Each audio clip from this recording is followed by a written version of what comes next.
In the dark hours before dawn on March 12, 1945, somewhere over the East China Sea, a young radio man aboard a TBM Avenger pressed his headphones tighter against his skull and closed his eyes.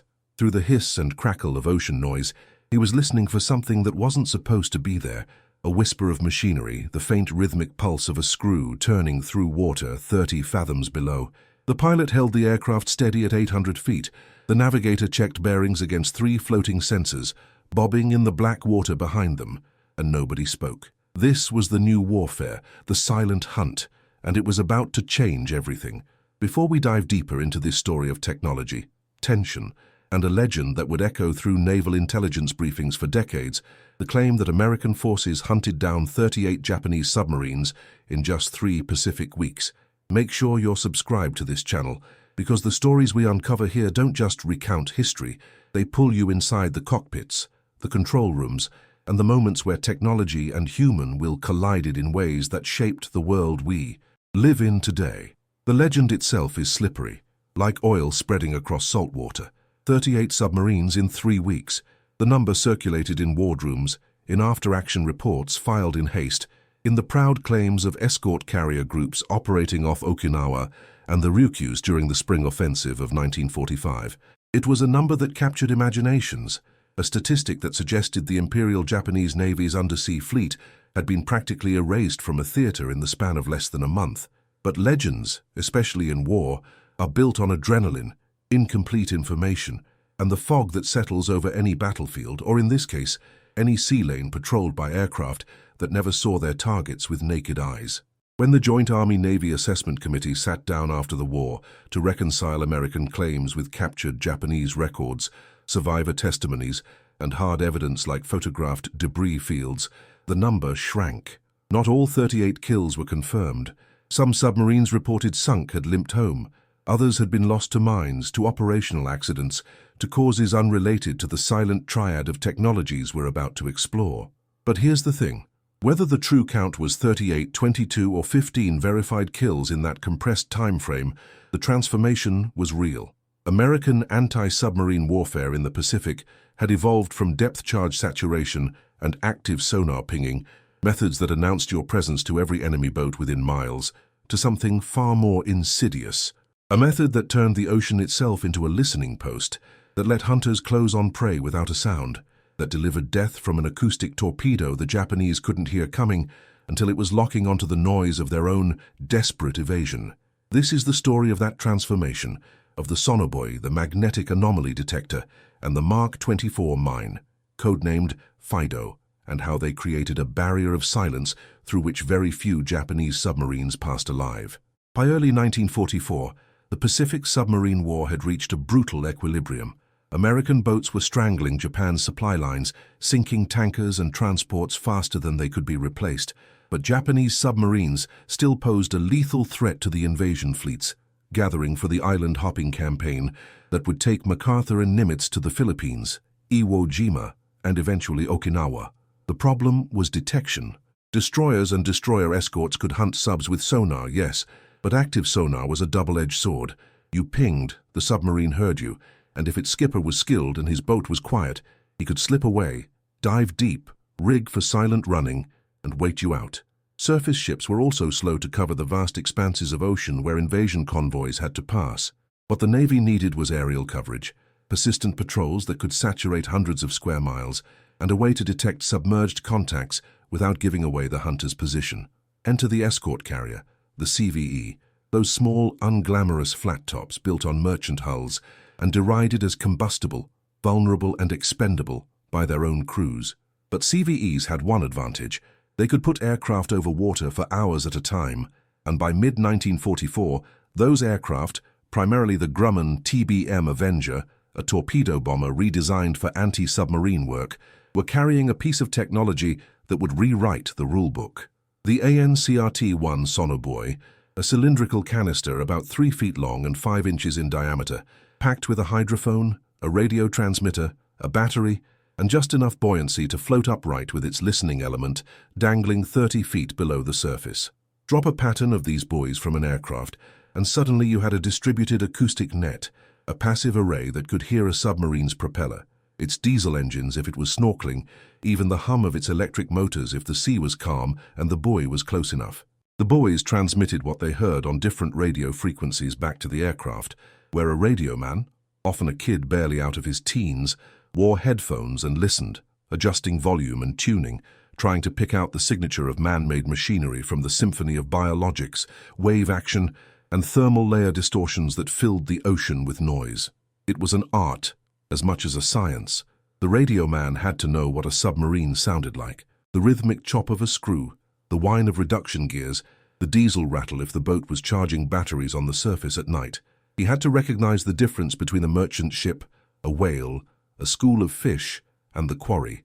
And he had to do it in real time, while the pilot flew a search pattern, while the navigator plotted bearings from multiple buoys to triangulate the contact's position, while fuel burned and the clock ticked toward the moment when they'd have to turn for home or risk ditching in the ocean themselves. If the radio man heard something, if 2 or 3 buoys picked up the same signal at different strengths, the navigator could draw lines on a chart and find where those lines intersected. That was the target's probable location, a circle of probability that might be a mile across or might be a few hundred yards, depending on how good the bearings were and how cooperative the ocean decided to be. But even with a solid triangulation, you couldn't just drop ordnance and hope. The ocean was 3-dimensional and a submarine could be at 50 feet or 300. You needed confirmation, something that said, yes, there is a large metal object right here, right now. That's where the second element of the silent triad came in, the magnetic anomaly detector, the MAD-E. The MAD was a sensor mounted in a boom extending from the tail of the Avenger or slung beneath a patrol bomber like the PBY Catalina or the PB-4Y Liberator. It measured distortions in the Earth's magnetic field caused by the presence of a large ferrous mass, like, say, a steel-hulled submarine. The MAD had a short range, only about 1,000 feet, and it required the aircraft to fly low and slow directly over the suspected contact. But when it worked, when the needle on the MAD operator's scope kicked and the alarm light flashed, you knew there was something big and metallic right beneath you, something that didn't belong in open water. And that's when the third piece of the triad came into play, the weapon that turned detection into a kill. The Mark 24 acoustic torpedo, Fido, a secret so closely guarded that even its existence wasn't acknowledged outside of classified briefings until well after the war. Fido was small, just over 7 feet long, powered by an electric motor, and it carried a 92-pound warhead. It wasn't fast by torpedo standards, about 12 knots, and it wasn't long-ranged. But it had one capability that made it devastatingly effective against submarines. It could hear. Fido's nose housed a passive acoustic homing system that listened for propeller noise. Once dropped into the water from low altitude and armed by a hydrostatic fuse at a set depth, the torpedo would begin a circular search pattern, listening. If it detected the sound of a submarine screw, it would turn toward that sound and accelerate, homing in on the noise signature, closing the distance until the magnetic influence fuse in its nose detected the steel hull and detonated the warhead. The target couldn't outrun it because running made noise. The target couldn't hide because Fido was patient. And the target often didn't even know it was there until the last few seconds, when the whine of the torpedo's motor finally penetrated the hull and some sonarman screamed a warning that came too late. The first recorded combat use of Fido came in the Atlantic in 1943, and the results were promising enough that the weapon was quickly deployed to the Pacific, where the Japanese submarine threat was concentrating in the approaches to the Marianas, the Philippines, and eventually Okinawa. By early 1945, hunter-killer groups built around escort carriers like USS Anzio, USS Tulagi, and USS Shamrock Bay were flying round-the-clock patrols, dropping sonobuoy barriers across known transit routes and choke points, listening, waiting. The Japanese knew they were being hunted. Of course they knew. But the nature of the hunt had changed in ways their doctrine hadn't caught up with. Japanese submarines in 1945 were operating under crushing pressure.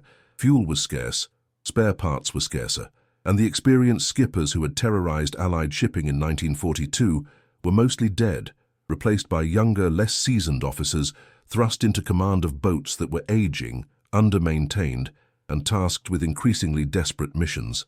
Some were running supplies to bypassed garrisons. Some were tasked with suicide attacks using chitin human torpedoes. Some were simply trying to interdict the invasion fleet off Okinawa to get one good shot at a transport or a cruiser before the destroyers and aircraft closed in.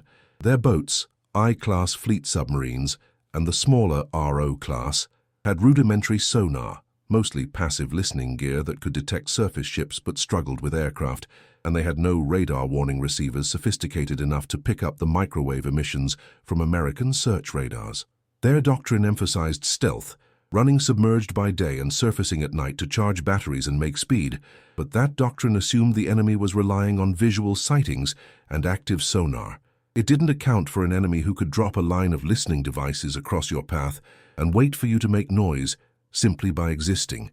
Picture it, a RO-class boat, maybe RO-109 or one of her sisters, running submerged at 60 meters through the East China Sea on a March night in 1945, trying to reach the Ryukyus to resupply a garrison that's already starving. The captain, a lieutenant commander in his late 20s, is running as quietly as he can, electric motors on minimal power, crew ordered to silence, no unnecessary movement, no dropped tools, no talking above a whisper. The boat is making maybe 3 knots, and the plan is to surface in 2 hours after full dark to run the diesels and make better speed. In the conning tower, the captain studies the chart, calculates fuel, wonders if they'll have enough to make the return trip or if they're on a one-way mission. He doesn't know that 6 hours ago, a TBM Avenger from USS Anzio dropped a line of 8 sonobuoys in a barrier 30 miles ahead of him, spaced 2 miles apart, each one floating quietly, listening. He doesn't know that the aircrew is already back aboard the carrier, debriefed, resting, and that another Avenger has launched to relieve them, to orbit the barrier and monitor the buoys, to wait for something to swim into the net.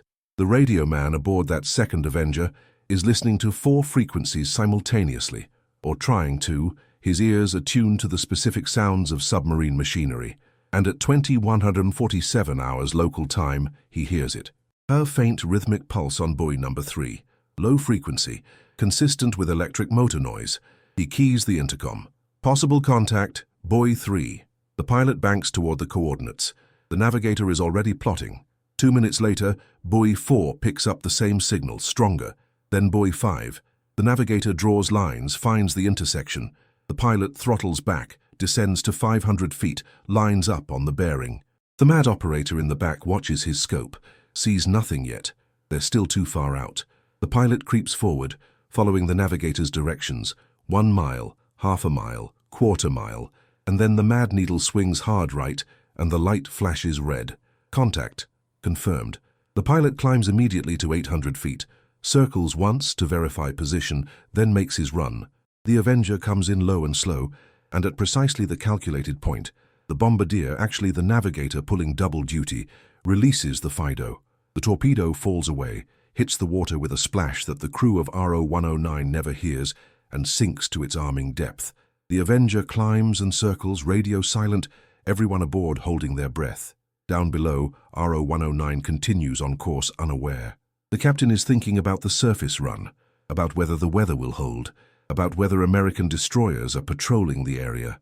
The sonar man, headphones on, is listening to the ocean, hearing nothing alarming, just the usual ambient noise, and then Fido acquires. The torpedo's acoustic sensor picks up the hum of RO-109's electric motors, the faint beat of the screw, and the weapon turns, accelerates, homes. The sonarman hears it first, a high-pitched whine growing louder, and he shouts, "Torpedo! Torpedo bearing 090. The captain reacts instantly. "Hard right rudder, all ahead full, dive, take her to 80 meters.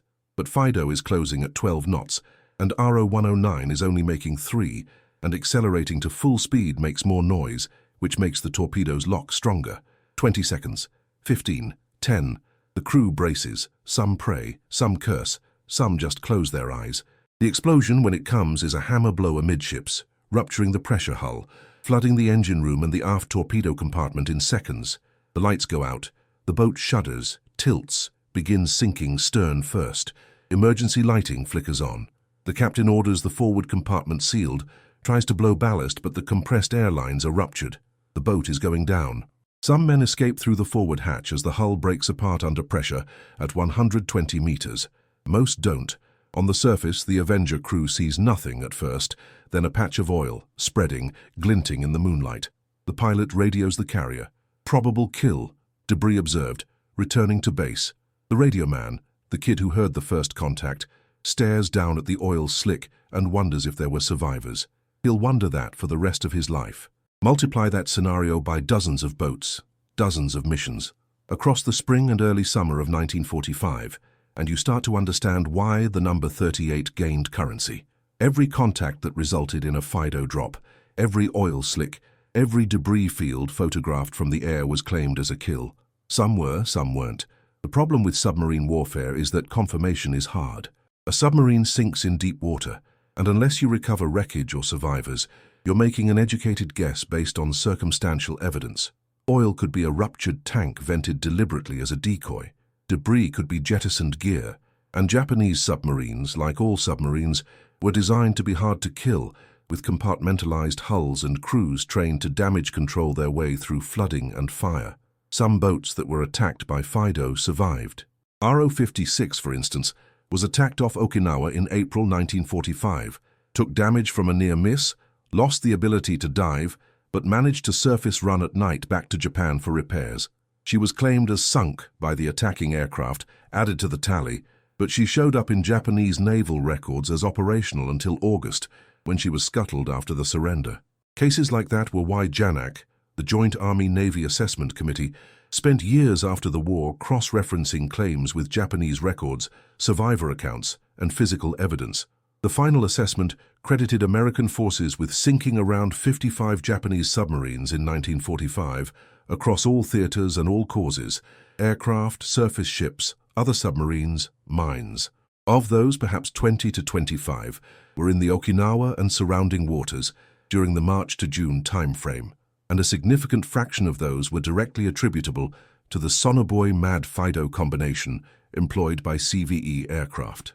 Not 38 in 3 weeks, but still a devastating toll, and one that effectively closed the Ryukyus to Japanese undersea resupply and attack missions.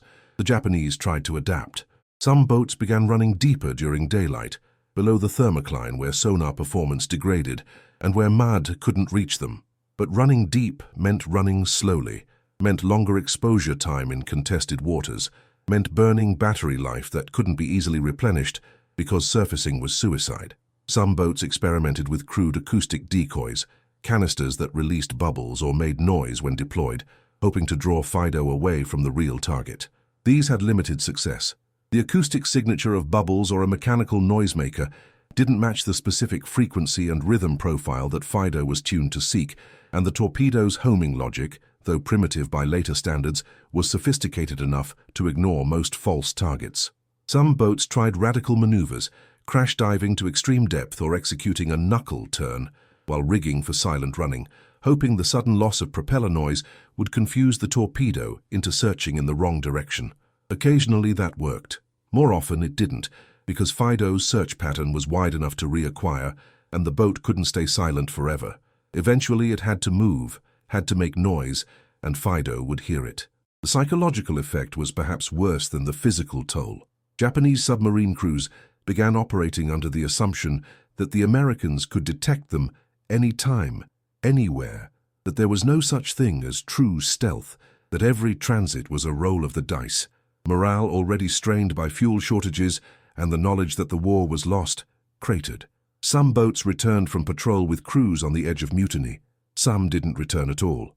From the American perspective, the Silent Triad represented a leap forward, not just in technology but in operational philosophy.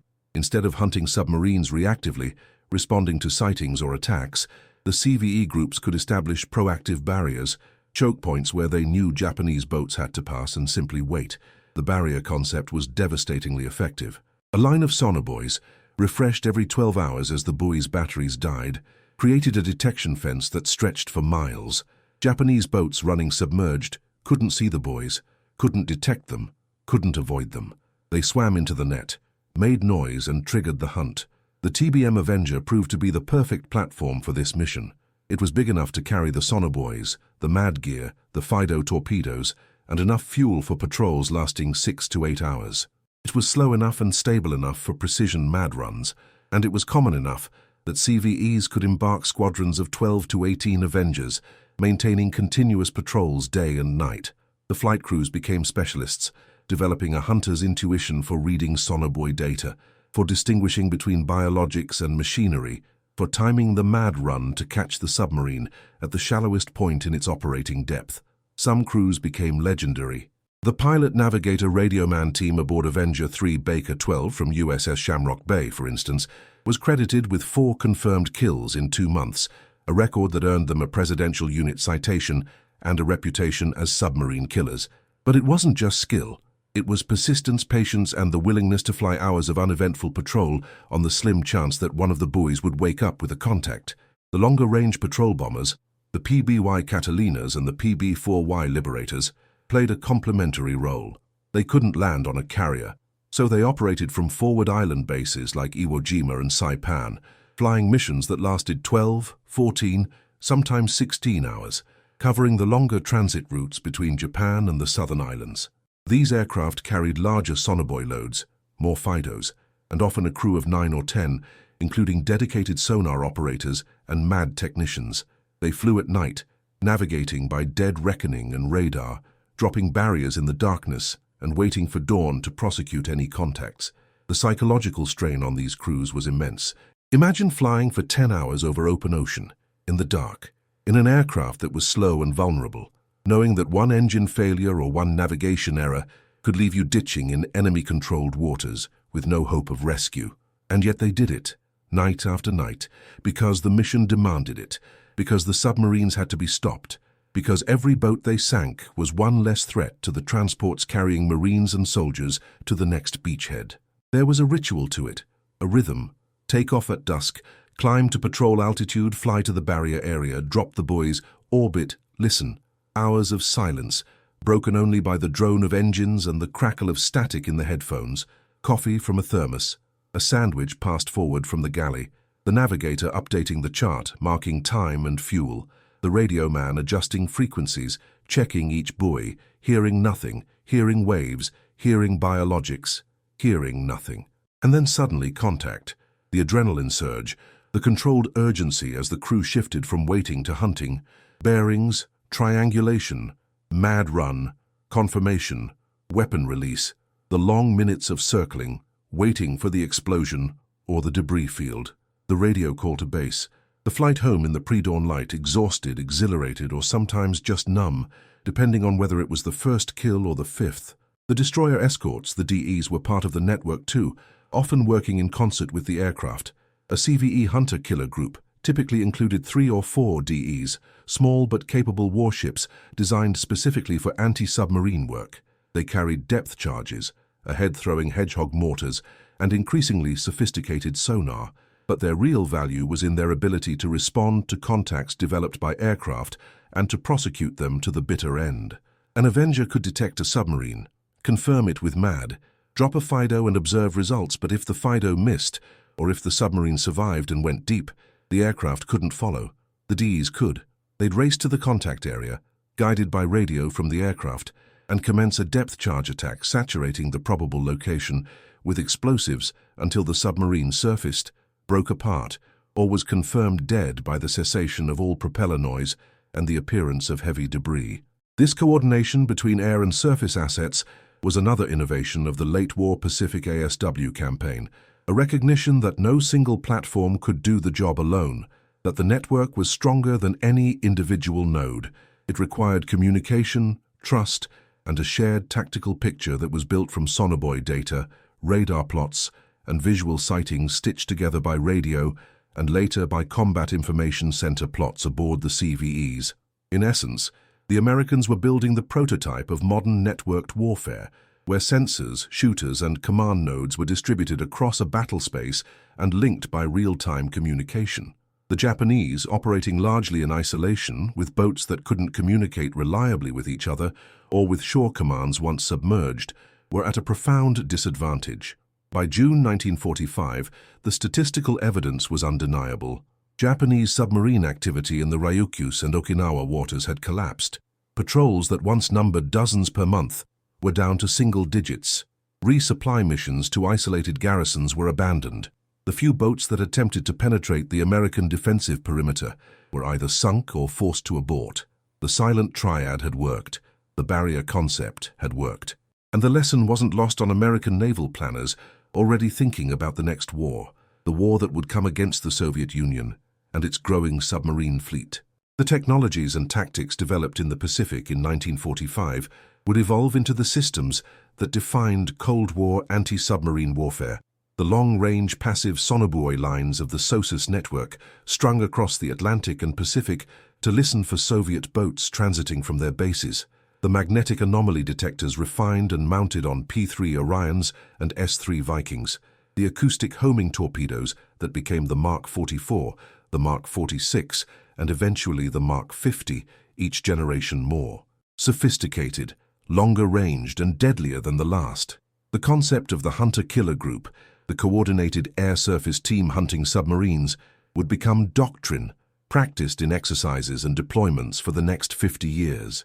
And the idea that you could hunt without being heard, that silence was a weapon, that the ocean could be turned into a sensor, that became foundational to the way navies thought about undersea warfare. But in 1945, none of that was certain. The men flying the Avengers and the Catalinas, the crews dropping the buoys and listening for contacts, didn't know they were pioneers. They were just doing the job, flying the missions, trying to get through the war and go home. The sonobuoy radio man, the kid with the headphones who heard the first contact that night over the East China Sea, he didn't think of himself as part of a technological revolution. He thought of himself as lucky, maybe, to have a skill that kept him flying instead of slogging through mud on some island, and he thought about the oil slick, about the men who went down with RO-109 or whatever her number was, about whether they died fast or slow, and whether they knew what hit them. Years later, in interviews and memoirs, survivors of the ASW campaign would describe it in curiously similar terms: the tedium punctuated by terror, the long hours of waiting broken by moments of lethal action, the strange intimacy of killing men you never saw and never would.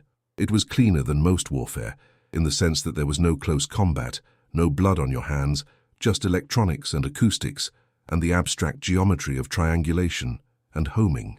But it was no less real, no less final. When you dropped a Fido and heard the explosion, when you saw the oil, you knew what you'd done. Some men celebrated, some men puked, some men just marked the chart and flew home. The Japanese submarine crews, for their part, left few records. Most didn't survive to write them. But the fragmentary accounts that do exist, the interrogation reports of the few survivors from boats that were sunk in shallow enough water for some men to escape, paint a picture of an enemy who understood what was happening to them, even if they didn't understand how. They knew the Americans could find them in ways they couldn't counter. They knew that the ocean, which should have hidden them, had become hostile territory. They knew that surfacing was death, but staying submerged was slow suffocation, burning battery and oxygen and hope. Some boats made it through, slipping past the barriers by luck or skill, completing their missions and returning to Japan. But the odds were long, and getting longer, and by August 1945, when the Emperor's surrender broadcast crackled over the radio, the handful of boats still at sea were ordered to surface, display white flags, and proceed to designated ports for surrender. Some complied. Some, unwilling to accept defeat, scuttled themselves, opening seacocks and riding the boat down to the bottom. And some simply vanished, lost to operational causes, or perhaps to final ASW actions in the chaotic last days of the war, their fates never conclusively determined. The legend of 38 submarines in 3 weeks endures not because it's accurate in the narrow statistical sense, but because it captures a truth about what happened in those waters. The Americans, in the span of a few months, had developed and deployed a hunting system so effective that it shifted the balance of the undersea war decisively in their favor. The exact number of kills matters less than the effect. Japanese submarines were driven from areas they needed to operate in. Their missions were aborted or never launched, and the underwater threat that had once been a major concern for invasion planners became manageable, even negligible. That shift was achieved not through brute force alone, though there was plenty of that, but through silence, through listening, through technology that turned the enemy's own noise against them. And it was achieved by men who were often very young, who learned on the job, who made mistakes and refined their techniques and pushed the limits of their equipment, and who, in the end, wrote a chapter of naval warfare that would influence strategy and doctrine for generations. So here's the reality behind the legend. Not 38 submarines in precisely 3 weeks, but a transformation in capability that made such numbers seem plausible. that gave rise to the stories and the statistics that circulated in wardrooms and eventually made their way into histories and documentaries. The Sonar Boy, the Mahdi, the Fido. These weren't wonder weapons that won the war by themselves. They were tools, effective tools, employed by skilled crews in a coordinated campaign that adapted tactics to technology and technology to the demands of the mission. And the legacy is everywhere, if you know where to look. The next time you hear about a maritime patrol aircraft tracking a submarine in the modern era, or read about passive acoustic arrays detecting undersea activity, or see footage of a torpedo launched from an aircraft in an exercise, you're seeing the descendants of what was developed and proven in the Pacific in 1945. The ocean is still a battleground, silence is still a weapon, and the hunter-killer doctrine that emerged from those desperate months off Okinawa and the Ryukyus is still the foundation of how navies around the world think about anti-submarine warfare. If this story of silent warfare, of technological innovation born from necessity, of young men listening in the dark for enemies they could hear but not see resonated with you, then make sure you hit that subscribe button right now, because this channel is dedicated to uncovering the untold or undertold aspects of the Second World War, the moments where human ingenuity, courage, and sometimes sheer luck combined to change the course of history. We go deep into the details, the tactics, the personal experiences, and the long-term implications of events that are often reduced to single sentences in textbooks. And we need your support to keep bringing these stories to life, to keep researching, to keep honoring the memory of those who fought on all sides with the respect and accuracy they deserve.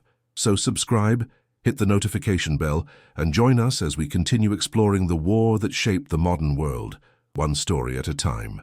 The ocean may keep its secrets, but we're here to listen for them, just like that radio man did over the East China Sea, and to bring them back to the surface where they belong.